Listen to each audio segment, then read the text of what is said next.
17장 1절입니다. 우리 함께 읽겠습니다. 시작. 아브라함이 99세 때에 여호와께서 아브라함에게 나타나서 그에게 이르시되 나는 전능한 하나님이라 너는 내 앞에서 행하여 완전하라. 아멘. 자리에 앉아 주시기 바랍니다. 자리에 앉아 주시기 바랍니다. 예. 감사합니다. 이 시간에 우리 하나님의 말씀을 볼 텐데요.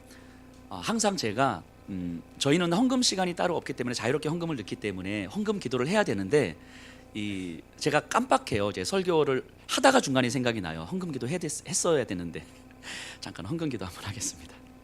하나님, 이 시간 우리 성도님들 귀한 예물을 드립니다. 하나님, 드린 예물은 단순한 돈이 아니라 저희들의 땀이요 피요 생명입니다. 저희들의 전부를 드린 것이오니 주님 귀하게 받아주시고 드려진 예물은 그렇기에 하나님의 복음이 선포되는 곳에만 귀하게 사용되게 하여 주시옵소서. 예수님 이름으로 기도드리옵나이다. 아멘. 감사합니다. 광고가 하나 빠졌습니다. 우리 오늘 남전도의 남자 집사님들은 예배 끝나고 식사를 저 잠옷실 2층에서 다 모이신대요. 그래서 식사를 가지시고 2층으로 모여주시면 됩니다. 뭐 오늘 처음 오신 분들도 그냥 이렇게 모이시면 뭔가 이렇게 뭐 얘기를 나누실 것 같아요. 재밌습니다. 자, 제가 지난주에 설교를 하고 저희 아내가 저한테 그런 얘기를 하더라고요. 저희 아내가 매주 제 설교 피드백을 이렇게 해주거든요. 어떠했는지.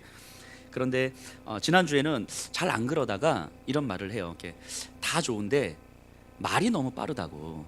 그래서 좀 천천히만 해주면 완벽할 것 같다고.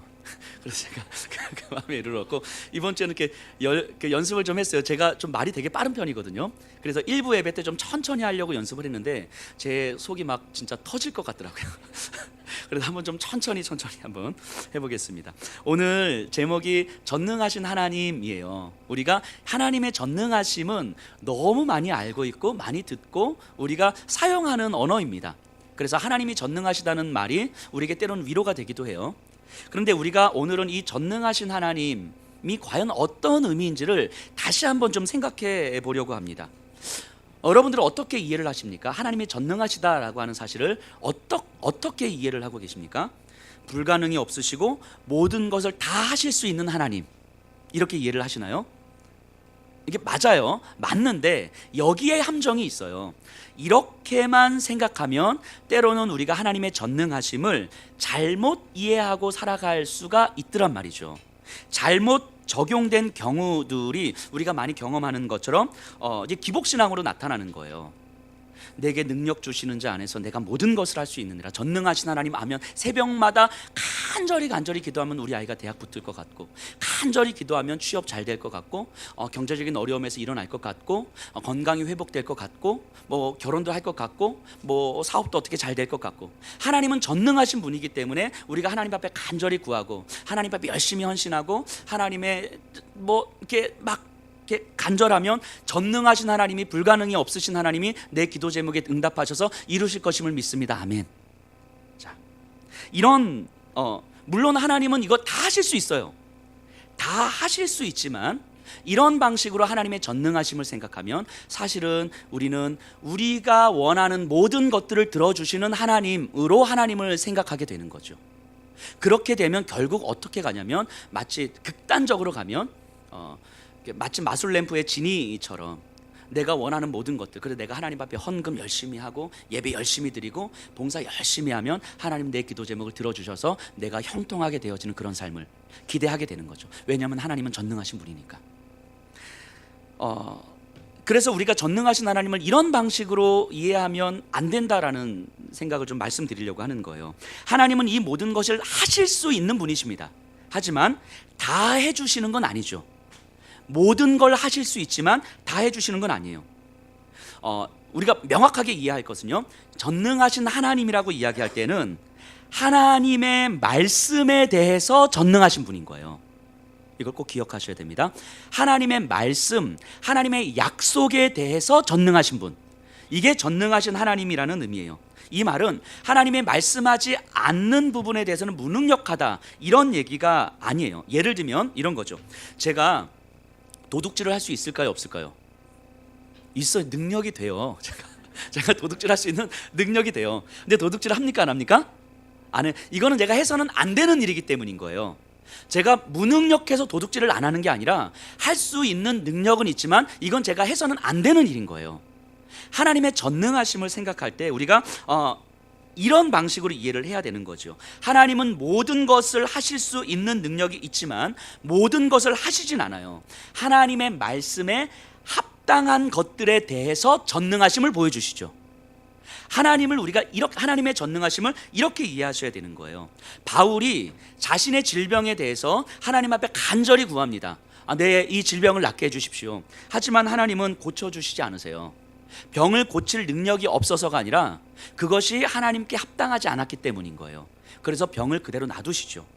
하지만 가나안 땅에 들어가게 하시겠다는 하나님의 약속과 말씀에 대해서는 요단강을 갈라서라도 들어가게 하시는 거예요.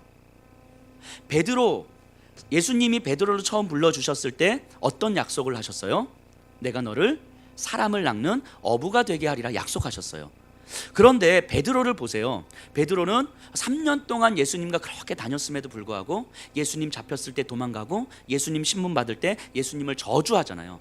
이게 저주했다는 표현이 오늘날로 말하면 쌍욕하면서 그냥 욕했다는 이야기거든요.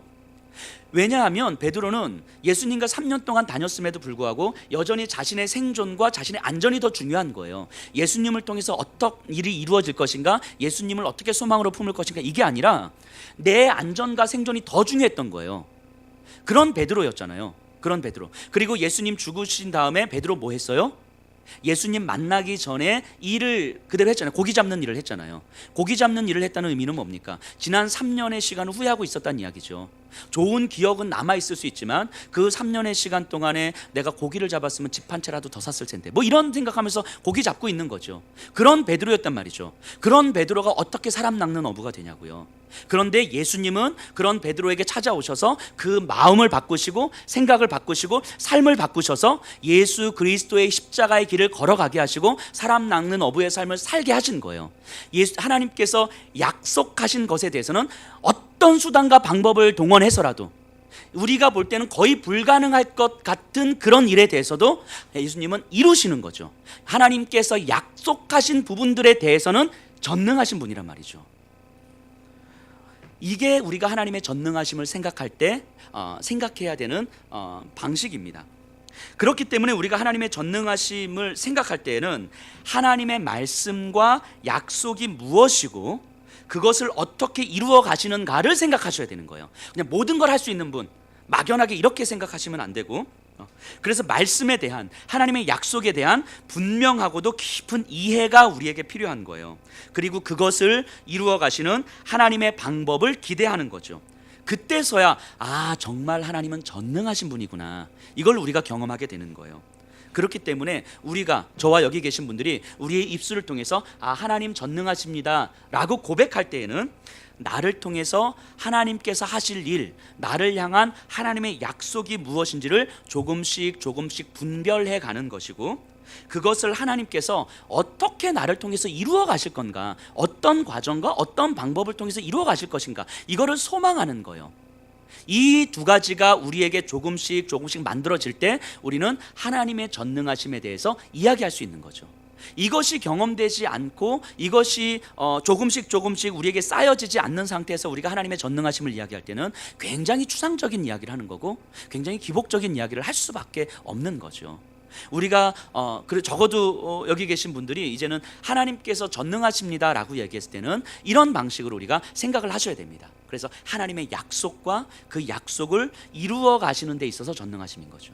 그래서 하나님은 하나님의 약속을 이루어 가심에 있어서 우리의 이 형편이 어떠한지, 우리가 건강한지 건강하지 않은지, 돈이 많은지 적은지, 뭐 잘났는지 못났는지, 얼굴이 잘생겼는지 못생겼는지, 교회 헌신을 많이 하는지 적게 하는지, 이런 거에 좌우되지 않는 거예요. 하나님은 우리에게 그런 것 때문에 약속을 주시는 분이 아니에요. 우리의 어떠함 때문에 약속을 주시는 분이 아니라 오직 우리 주 예수 그리스도가 우리를 사랑하셨기 때문에 예수님 때문에 우리에게 약속을 주신 거예요. 예수님 때문에 우리에게 약속을 주셨다는 건 그 약속을 어떠한 경우에서라도 하나님은 이루어 가시는 거잖아요. 전능하신 하나님이시니까. 그러니까 내 삶의 소망은 예수 그리스도로부터 하나님의 약속을 얻은 내가 이 약속을 어떻게 해서든 이루어 가실 하나님을 소망하는 거죠. 이게 내 삶의 소망인 거죠. 이걸 믿음이라고 하는 거예요. 이걸 신앙이라고 하는 거죠. 그러니까 내가 무엇을 어떻게 할 것이냐의 문제는 그 다음의 문제인 거죠. 신앙의 본질은 바로 여기에 있는 거죠. 이때 우리가 전능하신 하나님을 이야기할 수 있는 거예요. 우리가 계속 지금 아브라함의 이야기를 살펴보고 있거든요. 아브라함의 이야기가 아브라함 이야기가 아니라 하나님의 이야기라고 하는 걸 우리가 이제 계속해서 지금 보고 있는 건데요. 오늘 이제 16장 17장을 좀 볼 텐데, 지난주에 15장을 우리가 잠시 살펴봤단 말이에요. 15장 지난주 본문에서는 이런 장면이 나옵니다. 하나님께서 분명히 아브라함에게 자녀를 주시겠다고 약속하셨어요. 근데 시간이 지나도 자녀가 없거든요. 그러니까 상속자인 거죠. 상속자, 기업을 물을. 그런데 아브라함은 자녀를 주지 않는 하나님에 대해서 살짝 불평 섞인 감정을 드러냅니다. 하나님이 나에게 자녀를 주시지 않았기 때문에 내 집에서 길리운 자, 종 엘리에셀을 내 상속자로 삼겠습니다. 내 양자로 삼겠습니다. 이렇게 한 거예요. 그러자 하나님이 이렇게 말씀하시죠. 얘야, 걔는 너의 상속자가 아니다. 너의 몸에서 날 자가 너의 상속자야. 이렇게 약속하신 거예요. 근데 아브라함은 그때 나이가 이제 꽤 됐죠. 꽤 한 85세 정도 됐을까요? 그러니까 가나안 땅에 들어온 지 한 10여 년 됐을 테니까. 그리고 그럼 85세면 사라의 나이는 몇 살입니까? 예, 10살 차이요. 75세. 우리 전용기 집사님과 김모란 집사님 차이가 10살이죠. 저렇게 부부가 10살 차이에요. 자, 네, 어쨌든 이 아브라함과 사라가 10살 차니까 그럼 85세, 75세면 자녀를 낳을 가능성이 이제 없어 보이잖아요. 그런데 하나님께서 너의 몸에서 날 자가 너의 상속자가 될 거야라고 말씀하신 거예요. 그런데 아브라함은 이 말을 믿었어요. 이 말을, 불가능할 것 같은 이 말을 믿었단 말이에요. 그래서 하나님께서 그 믿음을 보고 그를 의롭다 여기셨다 이렇게 말씀하셨어요. 그리고 16장으로 이어집니다. 16장 1, 2, 3절을 제가 한번 읽어볼게요. 자, 성경을 덮으시면 안 돼요. 제가 읽겠습니다. 아브라함의 아내 사레는 출산하지 못하였고 그에게 한 여종이 있으니 애굽 사람이요 이름은 하갈이라. 사레가 아브라함에게 이르되 여호와께서 내 출산을 허락하지 아니하셨으니 원하건대 내 여종에게 들어가라. 내가 혹 그로 말미암아 자녀를 얻을까 하노라 하매 아브라함이 사라의 말을 들은지라. 아브라함의 아내 사레가 그 여종 애굽 사람 하갈을 데려다가 그 남편 아브라함에게 첩으로 준 때는 아브라함이 가나안 땅에 거주한 지 10년 후였더라. 자, 사레 또한 하나님의 말씀을 믿은 거예요. 뭘 믿었냐면 하나님께서 아브라함의 몸을 통해서 상속자를 줄 것이다라는 말을 믿었어요. 그런데 이제 마음이 좀 조급해지는 거예요. 자신의 나이가 드니까 나를 통해서 아이가 날 수는 없을 것 같은데 기다려도 안 되고 노력해도 안 돼요. 그러자 사라는 자신의 여종 하갈을 데려다가 아브라함과 동침을 시킵니다. 근데 이 장면은 뭐 이때 당시에는 그렇게 낯설지 않은 장면이에요. 부인에게 자녀가 아들이 없으면 부인의 여종을 과 동침해서 아들을 낳으면 이 아들은 원래 부인의 아들로 삼는 거니까 이게 이제 이때 당시에 낯설지 않은 풍경이죠. 그래서 아브라함도 사라의 제안을 흔쾌히 받아들입니다. 근데 여기서 아브라함과 사라가 이해하고 있는 하나님을 우리가 엿볼 수가 있어요. 하나님은 분명히 아브라함 너의 몸에서 날 자가 너의 상속자다 이렇게 말씀하셨잖아요. 일반적으로 생각해 보면 사라는 현실적으로 가능성이 희박하니까, 그런데 아브라함의 몸에서는 상속자를 주시겠다고 했으니까 그러면 굳이 사레가 아니어도 되잖아요. 정실 부인 사레가 아니어도 아브라함의 몸에서만 나면 되는 거잖아요. 그러니까 자신의 여종 하갈을 데려다가 동침해서 아들을 낳게 하려고 하는 거예요. 그것도 아브라함의 몸에서 날 자니까. 이거 일반적으로 이야기하면 뭐 크게 뭐 다를 게 없을 것 같은데 하나님의 말씀을 다시 깊이 생각해 보면 이런 일반적인 이해하고는 조금 다릅니다. 자, 지금 하나님께서 아브라함에게 너의 몸에서 날 자가 너의 상속자가 될 것이다 라고 했을 때 이거는 누구에게 주시는 말씀입니까? 아브라함 개인에게 주시는 말씀입니까? 아브라함의 가정에게 주시는 말씀입니까? 아브라함의 가정에게 주시는 말씀이죠. 가정에게 주시는 말씀이라고요. 자, 하나님의 창조 질서에서 가정, 부부라고 하는 건 어떻게 표현이 됩니까? 이러므로 남자가 부모를 떠나 여자와 합할지니 그들이 한 몸을 이룰지니라. 하나님께서 가정에게 이 말씀을 주셨다는 얘기는 너의 몸에서 날짜라고 하는 것은 결국 아브라함과 사라의 몸을 통해서 날짜라는 것이 하나님의 마음이에요. 이게 하나님의 의도인 거죠. 하나님의 말씀을 깊이 이해하고 하나님의 마음을 깊이 깨달았다면 하나님께서 내 몸에서 날짜라고 말씀하시는 건 내 개인에게 하시는 말씀이 아니라 우리 가정에게 하시는 말씀이니까 우리 부부가 한 몸이라고 하나님 말씀하시는구나. 그러니까 나와 사라를 통해서 하나님 아들을 주시겠구나. 이렇게 생각을 해야 되는 거죠. 이렇게 받아들였다면 사레는 하갈을 아브라함에게 데리고 가지도 않았을 거고, 그리고 아브라함도 오케이 하지 않았을 거예요. 오히려 이랬겠죠. 사레가 아브라함에게 이르되 여호와께서 내 출산을 허락하지 아니하셨으니, 지금 16장 2절에서 사레가 이렇게 이야기하잖아요. 출산을 허락하지 아니하셨으니, 이 말을 이제 이렇게 이해해야 되는 거예요. 원래는 아직까지 출산을 허락하지 아니하셨으나 반드시 허락하실 줄로 믿고 기다리겠습니다. 이게 맞는 태도거든요, 원래는. 근데 사례는 그 태도가 아닌 거예요. 출산을 허락하지 아니하셨으니 이제는 내 하갈을 통해서 아들을 낳아라, 이렇게 이야기를 하고 있는 거죠. 그러니까 아브라함도 그 이해를 갖고 있는 거예요. 하나님의 말씀을 믿지 않은 게 아니에요. 아브라함과 사레가 믿었어요. 상속자를 주시겠다고 하는 하나님의 말씀을 믿었어요. 그런데 그 말씀의 깊은 의미를 깨닫지 못한 거죠. 그렇기 때문에 하나님의 말씀을 믿고 믿음으로 행동하는데 여기에 대한 이해가 얕으니까 현실에 근거한 합리적 판단과 조합을 이룬 거예요. 하나님께서 상속자를 주시겠다라고 하는 하나님의 약속이 있고, 근데 이 약속을 어떻게 이루지? 현실적으로 보면 이게 가능하겠구나 하면서 내가 생각하는 현실적 판단을 가지고 상속자를 만들어가는 거죠. 이게 지금 하갈 스토리예요. 그 결과가 4절입니다. 4절. 아브라함이 하갈과 동침하였더니 하갈이 임신하매 그가 자기의 임신함을 알고 그의 여주인을 멸시한지라. 하갈이 임신했어요. 그러자 하갈이 사레를 멸시 저주합니다. 이건 예상치 못한 결과예요. 하갈이 임신을 하면 그 아들이 이제 사라의 아들이 되는 거거든요. 근데 이 하갈이 여종인데 좀 개념이 없어요. 그래서 갑자기 이렇게 여주인을 멸시하고 있는 거죠. 그래서 5절 6절에 사레와 아브라함의 대화가 나오는데요. 사레가 아브라함에게 이르되 내가 받는 모욕은 당신이 받아야 옳도다. 내가 나의 여종을 당신의 품에 두었거늘 그가 자기의 임신함을 알고 나를 멸시하니 당신과 나 사이에 여호와께서 판단하시기를 원하노라. 아브라함이 사레에게 이르되 당신의 여종은 당신의 수중에 있으니 당신의 눈에 좋을 대로 그에게 행하라 하매 사레가 하갈을 학대하였더니 하갈이 사레 앞에서 도망하였더라. 자, 사레가 참다 아브라함에게 따지듯 합니다. 아마 이 장면은 이랬을까? 아브라함이 하갈의 임신함을 보고 저 뱃속에 있는 생명은 그냥 아들이 아니라 하나님께서 나에게 약속해 주신 아들이잖아요. 오랫동안 기다렸다가 하나님께서 약속의 응답을 주신 아들이잖아요.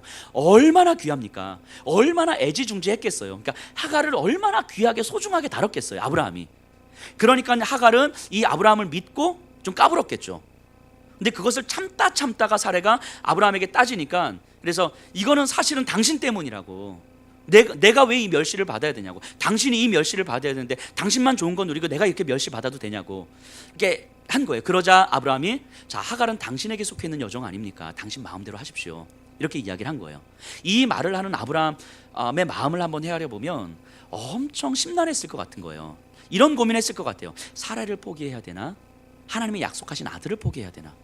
만약에 사레가 하갈을 구박해서 지금 내쫓거든요.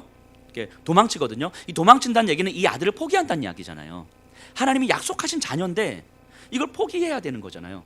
하나님의 약속의 자녀인데 이 아들을 취하해야 되지 않나? 근데 사레가 저렇게 힘들어하는데 내 아내를, 그러다가 그냥 사레한테 맡긴 거죠, 자기 아내한테. 그래서 도망갑니다. 아브라함은 아마 하나님 앞에서 도대체 내가 뭘 잘못했지?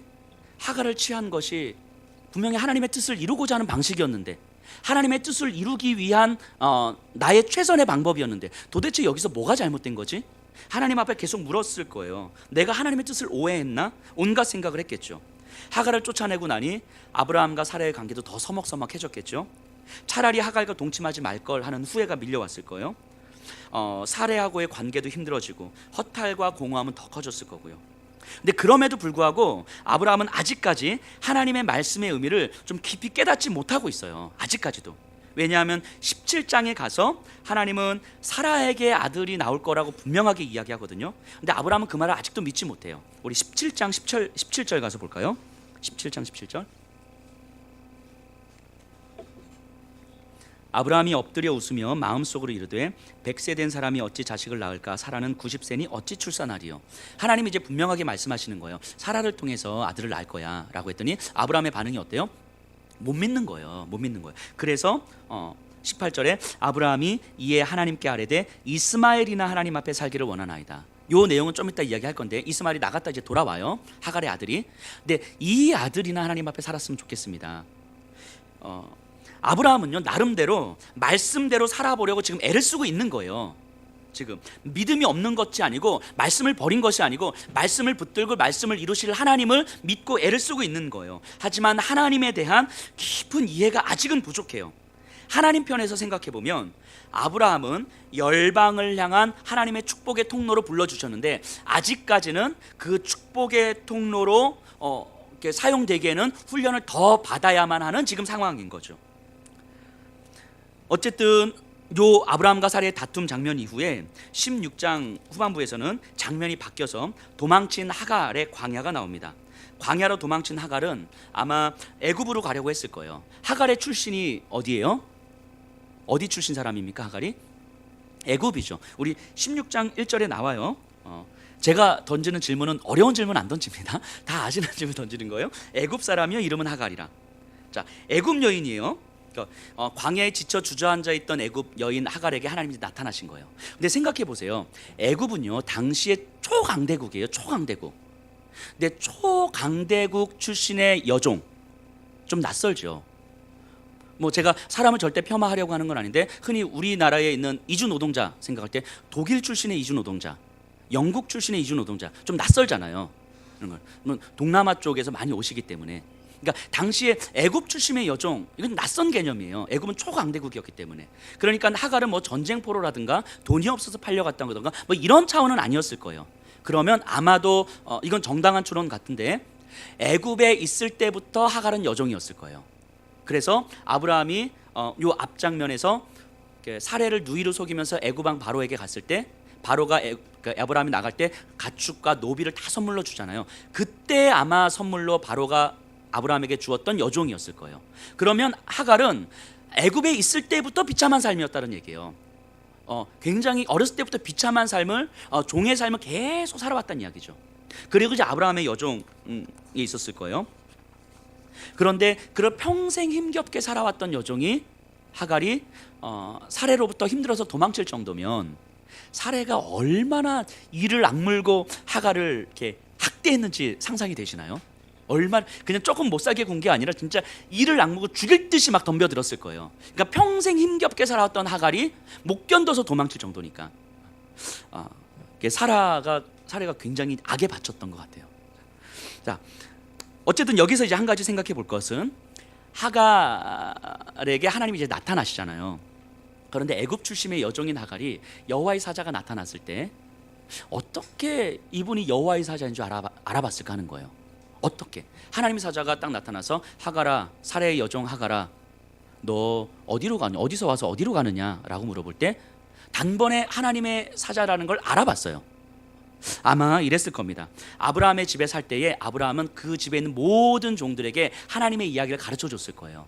그게 하나님께서 아브라함에게 허락하신 작은 사명이었을 테니까 자신의 종에 있는 모든 집안에 있는 모든 종들에게 하나님 이야기를 가르치고 또 하나님 앞에 예배 드리는 걸 가르치고 하나님이 어떤 분이신지를 이야기했겠죠. 그러니까 하갈은 아브라함의 집에서 하나님에 대해서 이야기를 들었을 것이고 하나님에 대해서 알고 있었을 것이고 하나님의 사자가 나타났을 때 여호와의 사자가 지금 나를 만나 주시는구나 깨달았을 거예요.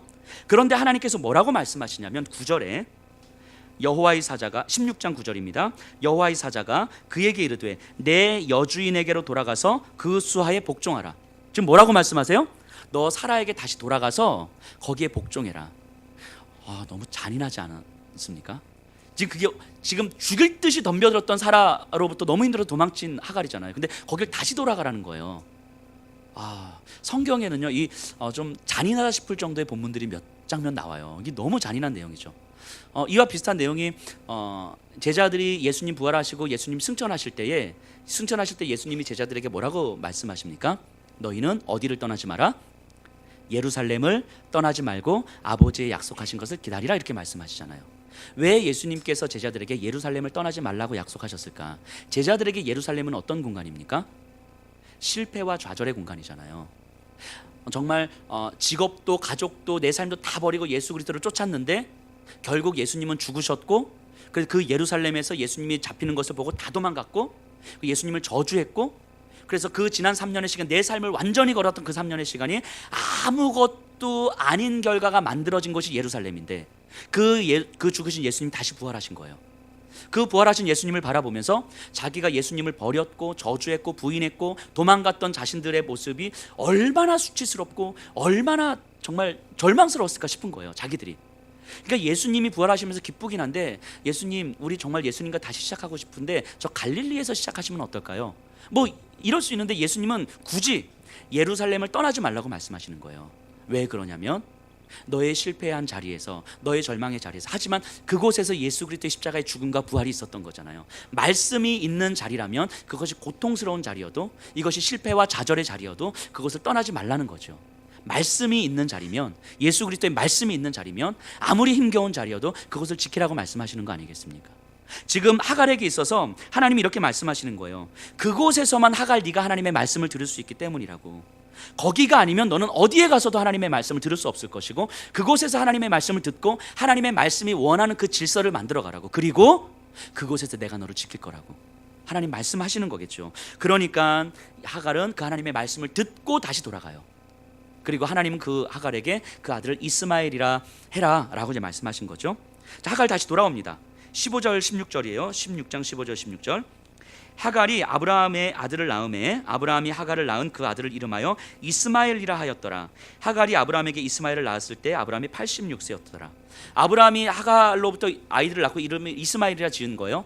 그러면 하갈은 광야에서 돌아온 다음에 광야에서 있었던 일을 아브라함에게 다 이야기했다는 얘기겠죠. 하나님께서 나를 만나 주셨고, 내가 도저히 돌아오기 싫은 시간이었는데 하나님께서 나를 지키시겠다고 이야기했고, 그래서 내가 돌아왔습니다. 하나님께서 이 아들을 이스마엘이라 지으라고 말씀하셨어요. 다 들었으니까 아브라함은 이스마엘이라 지었어요. 자, 그럼 아브라함이 이스마엘이라 지었다는 것은 하갈을 통해서 임신을 하고 이 자녀를 포기했단 말이에요. 내쫓고. 그래서 사라하고의 관계도 좀 어색해지고, 아, 내가 잘못한 건가? 근데 하갈이 다시 돌아오고 하나님께서 이름까지 지어주셨다는 이야기를 딱 듣고, 아, 때로는 내가 힘에 겨웠고 고통의 시간이 있었지만 하나님은 여전히 하나님의 약속을 이루시는 분이구나. 이 아들을 통해서 하나님은 상속자의 약속을 이어가시겠다고 하시는 거구나 하고 받아들인 거겠죠, 아브라함은. 그래서 이 아들을 이스마엘이라 이름 짓고 하나님께서 약속하신 자녀입니다라고 믿고 키웠을 거예요. 그리고 여기서 딱 끝나면, 아, 하나님은 힘겨운 일이 있었지만, 시행착오가 있는 듯 했지만 그 고난을 통해서 하나님은 다시 또 약속을 회복시켜 주시고 아브라함의 이야기를 끌고 가시는구나. 끝나면 됐지만 여기서 끝나지 않아요. 이 17장이 그래서 이어지는 거예요. 자, 17장 1절 보세요. 아브라함이 99세 때에 여호와께서 아브라함에게 나타나서 그에게 이르시되 나는 전능한 하나님이라 너는 내 앞에서 행하여 완전하라. 아브라함이 몇 세 때 하나님 다시 나타나세요? 99세 때. 이스마엘을 몇 세 때 낳습니까? 86세. 그럼 이스마엘을 낳고 하나님 다시 나타나실 때까지 몇 년이 있었어요? 13년. 자, 그럼 13년 동안 아브라함이 이스마엘을 하나님의 약속의 자녀라고 믿고 얼마나 소중히 키웠겠어요. 그 전에 다메섹 출신의 엘리에셀을 양자로 삼았을 때는 하나님이 나타나셔서 너 얘 아니다, 너의 몸에서 날 자가 너의 상속자라고 바로 말씀하셔서 수정해 주셨잖아요. 근데 이스마엘을 낳고 나서는 13년 동안 하나님이 아무 말씀 안 하셨거든요. 그러니까 아, 이 아들이구나 하면서 약속의 자녀를 키운 거예요. 그러다 99세 때가 돼서 하나님이 아브라함에게 딱 나타나셨는데 뭐라고 말씀하시냐면 나는 전능한 하나님이라 이렇게 말씀하세요. 자, 우리 설교 초입에 제가 말씀드렸습니다. 전능한 하나님, 뭘 이해해야 된다고요? 하나님의 약속과 그 약속을 이루시는 하나님이신 거예요. 자, 그럼 전능한 하나님이라고 했을 때는 하나님께서 아브라함에게 뭘 약속하셨어요? 너의 몸에서 상속자가 나올 것이다 약속하셨잖아요. 그러니까 너의 가정을 통해서 상속자가 나올 것이고 이 아들을 통해서 세계 열방이 하나님을 알게 될 것이다. 이 약속을 하셨단 말이에요. 지금 전능한 하나님이라고 이야기했을 때는 하나님께서 아브라함에게 하신 약속이 무엇인지, 그 약속을 하나님께서 반드시 이룰 것이라는 것이 전제되어 있는 거예요. 그래서 하나님께서 아브라함에게 너는 내 앞에서 행하여 완전하라 이렇게 말씀하시거든요. 이거는 너 똑바로 해, 너 왜 이렇게 뭐 똑바로 못 살아, 이 얘기가 아니라 행하여 완전해. 이거는 신하와 백성이 왕 앞에 설 때의 자세를 의미하는 거예요. 왕 앞에 설 때의 자세. 그러니까 완전하다의 의미가 아니라 왕이 나를 다스리시는 분이시고 왕의 말은 무조건 내가 들어야 되고 왕 앞에서 조금 더 흐트러지면 안 되기 때문에 긴장하면서 서 있는 그 모습인 거예요. 행하여 완전하라. 그러면 아브라함에게 하나님은 이 말씀하시는 거죠. 나는 전능한 하나님이다. 내가 이 땅을 창조한 하나님이다. 그리고 내가 너를 불렀고 내가 너에게 약속한 하나님이다. 내가 너에게 약속한 것은 너의 몸에서 사라를 통해서 아들을 낳겠다고 말씀하셨고, 그리고 그 약속을 내가 반드시 이룰 하나님이다. 내가 그런 하나님이라는 것을 네가 믿느냐. 지금 이 얘기하는 거죠. 행하여 완전하라. 얘기는 내가 그 전능한 하나님이라는 사실을, 너에게 하신 약속을 내가 완전히 이룰 수 있는 존재라는 걸 네가 믿느냐, 이 얘기를 하는 거예요. 믿느냐. 근데 지금 아브라함은 아직까지도 하나님의 말씀이 뭔지 지금 이해를 못하고 있는 거예요. 하나님께서 사라를 통해서 아들을 주시겠다고 하는 그 말을 지금 이렇게까지 말씀하셨는데, 그러니까 전능하신 하나님, 사라를 통해서 아들을 줄 거고 약속하셨고 내가 그렇게 줄 거야 라고 하신 거잖아요. 전능하신 하나님이라고 말씀하시면서. 근데 아브라함은 아직 그걸 이해를 못하고 있는 거예요. 자, 이 창세기를 지금 누가 듣고 있어요? 당시에 시내산 아래에 있는 출애굽한 이스라엘 백성들이 듣고 있잖아요. 이스라엘 백성들 한번 생각해 보세요. 이스라엘 백성들이 이 얘기를 들으면서 전능하신 하나님이라, 이스라엘 백성들, 하나님은 아브라함에 약속하신 하나님이시지. 근데 그 약속이 뭐지? 아브라함과 사라를 통해서 아들을 주시겠다고 약속하신 하나님이시지. 근데 아브라함이 그 말을 못 알아들으니까 13년이 지난 어느 날 하나님이 나타나셔서 아브라함에게 나는 전능한 하나님이다, 이렇게 직접적으로 힌트를 주신 거잖아요. 그러니까 사례를 통해서 아들 줄 거야, 이거에 대한 직접적인 힌트를 주신 거잖아요. 근데 지금 이 창세기를 듣고 있는 시내산 아래에 있는 이스라엘 백성들은 이제 그 감을 아마 깨달았을 거예요. 눈치를 챘을 거예요. 하나님께서 이렇게까지 말씀하시는 건 직접적인 힌트를 주는데 아브라함은 아직도 여기서는 깨닫지 못하는 거죠. 그러니까 이스라엘 백성들이 이 이야기를 들으면서, 야, 우리 아브라함, 우리 믿음의 조상이라고 부르는 대단한 믿음의 사람이라고 하는 아브라함도 지금 하나님께서 이렇게 나타나셔서 말씀하시는데 지금 못 알아듣고 있구나. 어떻게 이렇게 멍청하지?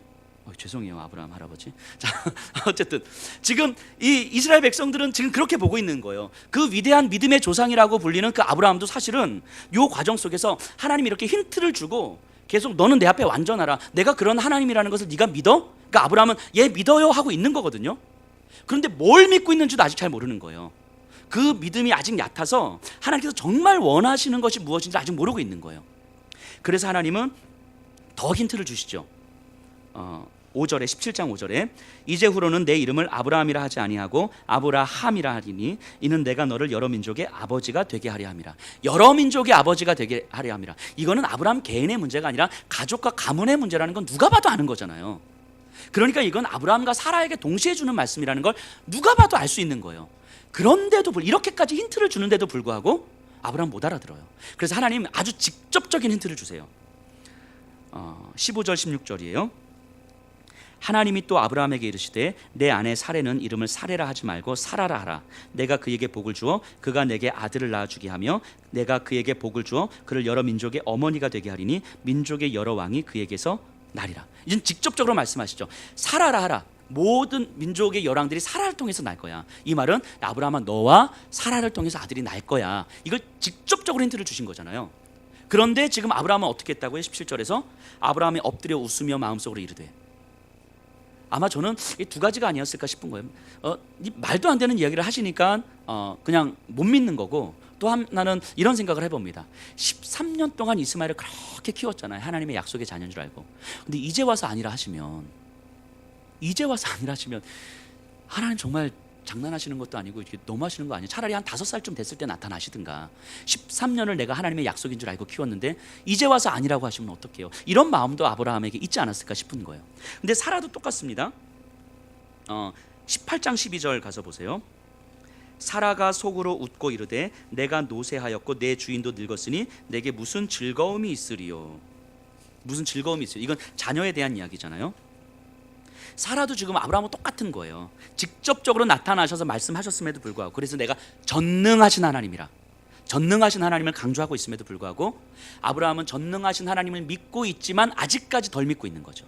그러니까 믿음이 없다는 이야기가 아니라 하나님에 대한 이해가 아직은 얕은 거예요. 그런데 18장 14절 보세요. 하나님이 이제는 종지부를 찍으시죠. 여호와께서 능하지 못한 일이 있겠느냐? 기한이 이를 때에 내가 내게로 돌아오리니 사라에게 아들이 있으리라. 능하지 못할 일이 있겠느냐? 아주 대놓고 말씀하시죠. 그리고 21장 1절 2절 한번 보세요. 21장 1절 2절.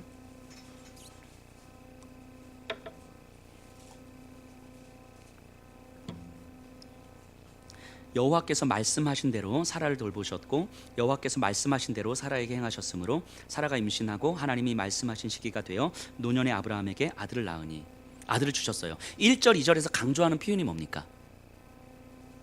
성경 저자가 강조하고 있죠. 어떤 표현을? 말씀하신 대로. 말씀하신 대로. 이것이 하나님께서 아브라함에게 주신 약속이에요. 말씀하신 대로. 근데 이 말씀하신 대로 이루어지는 것이 불가능한 상황이잖아요. 근데 말씀하신 대로 이루시는 거예요.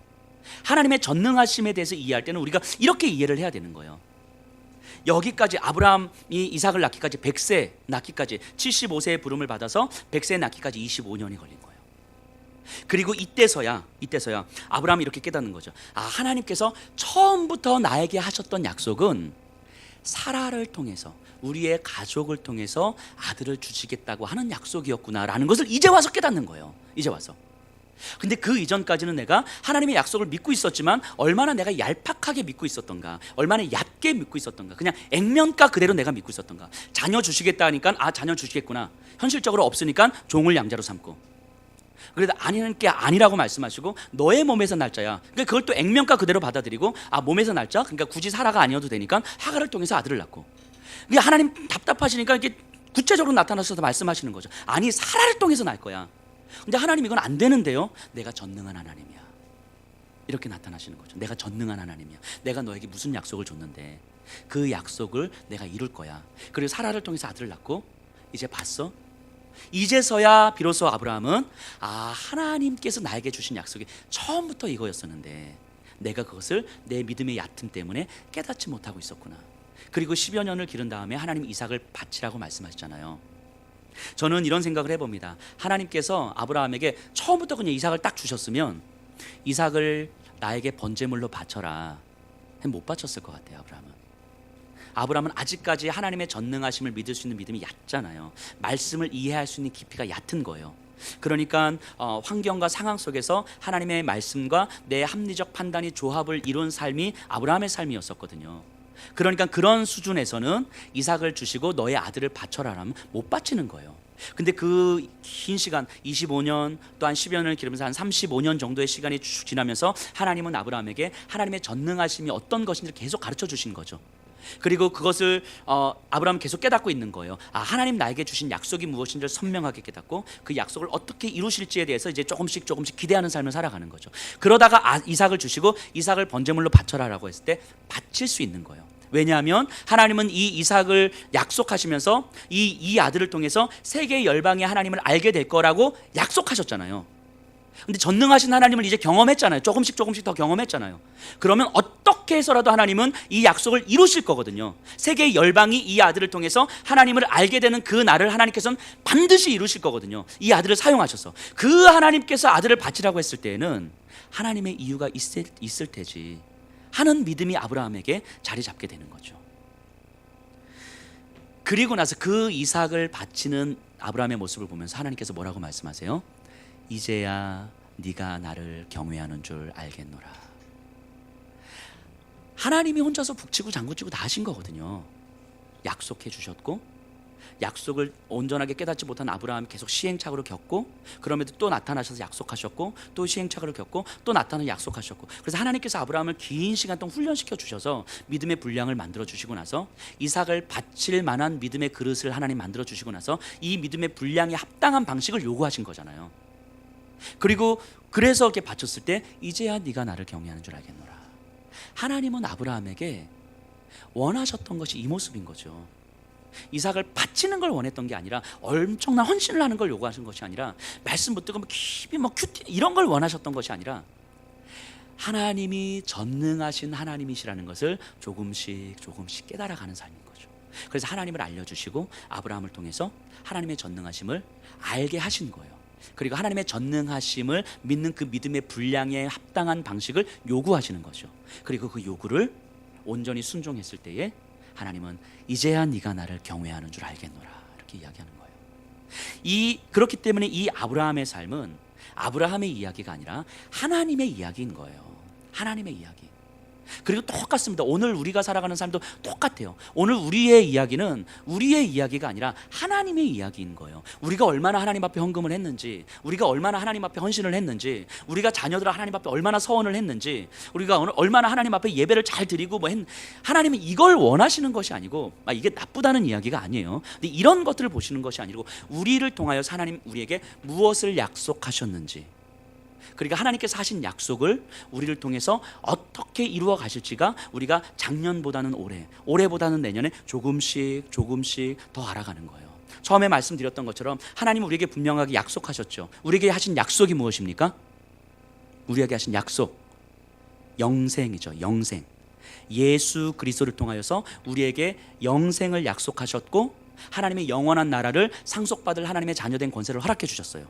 근데 이거는 우리가 죽어서 가는 천국에도 해당되는 것이지만, 이 땅에서 영생을 누리는 자, 하나님의 상속자로서 하나님의 자녀된 권세를 누리는 자의 삶이 어떠한지를 우리에게 보여주시는 거잖아요. 근데 그 삶은 어떤 방식인 거예요? 예수님께서 우리에게 보여주셨던 것처럼 십자가의 방식이라고요. 십자가의 방식. 누구든지 자기를 부인하고 자기 십자가를 지고 나를 따르지 아니하면 능히 내 제자가 되지 못하리라. 십자가의 방식이라고요. 그러니까 이 세상의 삶의 방식과 이 세상의 삶의 질서와는 다른 삶의 질서인 거잖아요. 다른 삶의 질서. 영생을 누리는 자가, 하나님의 영원한 상속함을 받은 자가 이것이 온전하게 믿어져서 전능하신 하나님께서 나에게 이것을 허락하셨고 이 땅에서 충분히 누리라고 나에게 허락하실 거예요. 만들어 가실 거예요. 내가 이 땅에 살아가는 동안에 이 영생을 충분하게 누릴 수 있도록 하나님은 우리에게 일하실 거예요. 우리가 돈이 많아서가 아니라 돈이 없어도 영생을 충분하게 누릴 수 있고, 건강하지 못해도 영생을 충분하게 누릴 수 있고, 우리 자녀들이 잘 되지 못해도 우리가 영생을 충분하게 누릴 수 있다고 하나님이 그렇게 만들어 가시는 거예요. 우리 생각에 우리가 돈이 좀 있어야 누릴 것 같고, 우리 자녀들이 좀 잘 돼야 될 것 같고, 우리가 좀 더 잘 나가야 될 것 같고, 예수 믿는 사람들이 이 정도는 살아야 그래도 이 땅 가운데서 하나님 믿는다라고 이야기할 수 있겠지라고 우리의 합리적 판단으로 우리가 생각할 수는 있지만, 하나님께서 우리에게 하신 약속은 그런 것들과 상관없이 우리가 하나님의 자녀됨의 권세를 누릴 수 있다고 말씀하시고, 그것이 가능하다고, 하나님에 의해서 가능하다고 말씀하신 거예요. 그 전능하신 하나님을 우리가 온전히 조금씩 알아갈 때에, 우리의 얕은 믿음에서 조금씩 알아갈 때에, 내가 돈 때문에 내 마음이 흔들리거나 좌우될 만한 삶이 아니구나. 하나님이 나를 이렇게 살도록 허락하지 않으셨구나. 단지 내가 아직까지 하나님의 전능하심에 대해서 깊이 이해를 하지 못하기 때문에 아직까지는 내가 흔들리고 있는 거구나. 우리에게 믿음이 없어서가 아니라 우리의 믿음이 아직 얕기 때문인 거죠. 하지만 이 믿음이 조금씩 깊어질 때에 하나님의 전능하심이, 우리에게 하신 약속, 그 영생을 누리는 삶이 이 땅 가운데서 얼마나 풍성하고 얼마나 아름답고, 그래서 말씀 앞에 서고 예배 앞에 서고 진리를 붙들고 살아갈 때에 세상이 감당할 수 없는 그런 삶을 살게 되는 거죠. 그래서 예수님께서는 요한복음 8장에서 너희가 진리를 알지니 진리가 너희를 자유케 하리라 말씀하신 거예요. 진리의 명확함이 있고 진리를 이루실 하나님에 대한 깊은 신앙 고백이 있으면, 사실은 우리의 삶이 때로는 지치고, 때로는 절망스럽고, 때로는 내가 마음 둘 곳이 없고 힘이 없고, 때로는 다운되고 무기력해지고, 그럼에도 불구하고 내 안에 약속을 허락하신 우리 주 예수 그리스도로 말미암아, 그 진리로 말미암아 다시 한번 내 안에 소망이 생기는 거예요. 그래서 말씀 앞에 설 때 내 마음에 기적이 일어나는 거예요. 예배의 자리에 있을 때 내 마음에 기적이 일어나는 거예요. 내 마음에 기적이 일어나면 우리 삶에 기적이 일어나는 거예요. 예전에 그렇게 중요했던 것들이 사실은 내 주 예수 그리스도를 아는 지식에 비하면 아무것도 아니라는 사실이 우리에게 고백이 되는 거죠. 이것을 경험하고 고백하는 거예요. 전능하신 하나님을 알아간다는 거. 하나님은 우리의 남은 평생의 삶을 이렇게 끌고 가시는 거예요. 그렇기 때문에 절대 버리지 않으세요. 절대 버리지 않으세요. 때로는 우리의 최악의 선택이 있다 할지라도 하나님은 우리의 최악의 선택을 통해서 최선의 결과를 만들어 가시는 분이 하나님이시잖아요. 우리가 다시 한번 말씀 앞에 서서 전능하신 하나님 우리가 기대할 때에 하나님은 우리에게 여전히 가르쳐 주시는 분이라는 걸, 그리고 그 하나님을 누릴 수 있다는 사실 우리가 분명히 고백하게 될 것입니다. 이런 바람을 갖습니다. 우리가 이렇게 예배드리는 자리에서 5년이 지나고 10년이 지났을 때, 적어도 지금 이 자리에 계신 분들이 5년 지나고 10년이 지났을 때, 목사님, 하나님이 얼마나 전능하신 분인지 하나님 저 경험했어요. 하나님 나를 얼마나 훈련시켜 주셨는지 하나님 저 경험했어요. 그때 정말 나 죽을 것 같았거든요. 죽을 것 같았는데 그 시간을 통해서 하나님의 전능하심을 깨닫게 해주셨어요. 우리 여기 있는 분들이 다 그렇게 고백하셨으면 좋겠어요.